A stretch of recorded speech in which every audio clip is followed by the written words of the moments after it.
សា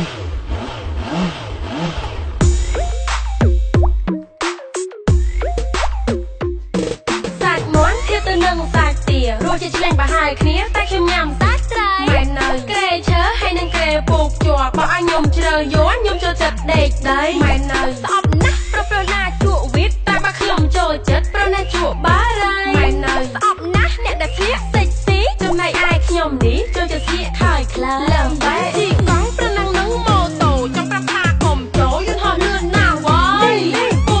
រោបាត់ដៃកេះទីមកប្រើទាំងកេះឆ្លងណាបាត់ខោខ្លីនោះទូរទស្សន៍ខ្ញុំទិញយកមកស្ដាប់ចំណែកឯវត្តយកខ្ញុំទិញមើលមិនស្វ័យមែននឹងមែនក្រព្រោះតែខ្ញុំអត់មានមិនចេះស៊ីអត់ឃ្លានតែខ្ញុំអត់រាល់ថ្ងៃមែននៅច្រៀងបលជាស្ទាយរបស់ខ្ញុំហើយសរសេរបលជាស្ទាយរបស់ខ្ញុំហើយមានរឿងមួយទៀតរឿងទុំមិនមែនធំឲ្យតែពេលបានរាំខ្ញុំចូលចិត្តរាំក្តាច់រាំក្តាច់ជាស្ទាយរបស់ខ្ញុំហើយរាំជន់ជើងគេក៏ជាស្ទាយរបស់ខ្ញុំពេលគេវាយពកភ្នែករហូតអង្គុយយំនោះក៏ជាស្ទាយខ្ញុំអត់មានអីឆ្ងល់ទេរាំលើថ្នល់ជាស្ទាយរបស់ខ្ញុំ